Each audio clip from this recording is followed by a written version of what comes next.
ناظرین، ہم یہ دیکھتے ہیں کہ یہ احتیاط کچھ اس طرح برتی گئی، یہ اسلاف کے کچھ نمونے ہیں۔ جناب سیدنا امیر معاویہ رضی اللہ تعالی عنہ طواف بیت اللہ کر رہے ہیں اور اس کے ہر کونے کو استلام بھی کرتے ہیں اور چومتے بھی ہیں۔ صحابی رسول جناب ابن عباس رضی اللہ تعالی عنہما ان کے ساتھ ہیں۔ وہ فرماتے ہیں کہ امیر المومنین، آپ یہ کیا کر رہے ہیں کہ آپ ہر کونے کو چومتے ہیں؟ فرمانے لگے، خانہ کعبہ کا کوئی حصہ بھی ایسا نہیں ہے کہ جس کو بوسہ نہ دیا جائے۔ بھئی اللہ کا گھر ہے، اور اللہ کے گھر کے ایک ایک کونے کو اگر ہم بوسہ دیتے ہیں تو اس میں کیا حرج ہے؟ بات درست ہے، لاجک ہے، اور اس کو اچھا بھی انسان اپنی طرف سے اس کو بڑا اچھا سمجھتا ہے۔ مگر جناب ابن عباس رضی اللہ تعالی عنہما انہیں فرمانے لگے کہ امیر المومنین، لقد کان لکم فی رسول اللہ اسوۃ حسنہ۔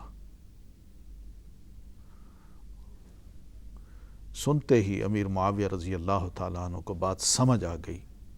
اور فوراً فرماتے ہیں، صدقتا، ابن عباس تم نے جو کہا بالکل سچ کہا، ایسا ہی ہونا چاہیے۔ ناظرین، ہم یہی چیز دیکھتے ہیں بات کے اصول میں بھی، یا علماء نے کس طرح اس میں احتیاط برتی۔ جناب علی ابن مدینی رحمۃ اللہ علیہ امام بخاری کے استاد ہیں، اور امام بخاری اپنے اس استاد کے بارے میں فرماتے ہیں، 1000 ان کے ٹیچرز تھے، 1000 صرف اپنے اس استاد کے بارے میں فرماتے ہیں کہ میں ہر ٹیچر کے سامنے بیٹھا ہوں، میں نے اس سے علم لیا ہے، لیکن جب میں اپنے استاد علی ابن مدینی رحمۃ اللہ علیہ کے سامنے بیٹھا ہوں تو اس وقت مجھے محسوس ہوا ہے کہ میرا علم علی ابن مدینی سے کم ہے، لیکن باقی جتنے استاد تھے ان کا علم مجھے یوں لگا کہ مجھ سے کم ہے۔ بڑی خوبصورت بات کی، اور جب یہ بات اسٹوڈنٹ نے جا کے علی ابن مدینی کو بتائی تو علی ابن مدینی رحمۃ اللہ علیہ بھی فرمانے لگے کہ آپ کے شاگرد یہ فرماتے ہیں کہ لم استصغر نفسی عند احد الا عند علی ابن المدینی، تو سنتے ہی فرمانے لگے، دعوہ فإنہ ما رأى مثلہ، اس کی بات چھوڑو، میں کہتا ہوں کہ بخاری نے اپنی طرح کا کوئی شخص بھی آج تک نہیں دیکھا۔ یہ شاگرد پر ناز تھا۔ ایسے افراد کس طرح کمنٹ دیتے ہیں حدیث رسول کے بارے میں؟ انہی علی ابن مدینی کے والد تھے جو احادیث روایت کرتے تھے۔ امام علی ابن مدینی سے ان کے شاگردوں نے پوچھا کہ آپ کے والد محترم حدیث روایت کرتے ہیں، کیا ہم ان سے روایت لیں، سنیں اور آگے بیان کریں؟ روایت بھی اسی کو کہتے ہیں کہ ایک چیز کسی سے حاصل کی اور اس کو آگے پہنچا دی، کچھ سنا اس کو آگے پہنچا دیا۔ یہ سننے والا بس اس کی شرط یہ ہے کہ یہ اتھینٹک بندہ ہو، صحیح بات سنے اور صحیح بات آگے پہنچائے۔ جھوٹی بات سن کے آگے پہنچانا یہ تو بندے کے جھوٹا ہونے کی علامت ہے۔ اس لیے ذمہ داری بنتی ہے ایک نیریٹر کی کہ جس نیریشن کو وہ لے رہا ہے وہ بھی دیکھے کہ میں کس سے لے رہا ہوں اور میں اس نیریشن کو کیا سمجھاؤں، اور پھر اس کے بعد آگے جب اس کو بیان کر رہا ہوں تو کیا درست کر رہا ہوں، اور وہ جو میتھڈالوجی تھی، طریقہ کار تھا سننے کا، اس نیریشن کو لینے کا، وہ میں یہاں استعمال کر رہا ہوں جبکہ میں دوسروں کو بتا رہا ہوں۔ مثال کے طور پر کہ نیریشن یہ ہے کہ کسی نے کچھ بات کہی محفل میں، اب ایک نیریٹر اس کی بات کو سنتا ہے، سننے کے بعد وہ یہ کہہ سکتا ہے سمعت، میں نے اس سے سنا، میں نے سنا فلاں سے وہ یہ کہہ رہا تھا، تو یہ طریقہ کار زیادہ بہتر ہے۔ ورنہ ایک ابہام پیدا کرنے کے لیے ایک طریقہ یہ بھی ہو سکتا ہے کہ کسی کو دیکھا کہ وہ محفل میں ہے، اس کو سنا نہیں ہے، کسی اور کے ذریعے اس کو علم ہو جاتا ہے کہ فلاں نے یہ بات کہی ہے، یا خود ہی اپنی طرف سے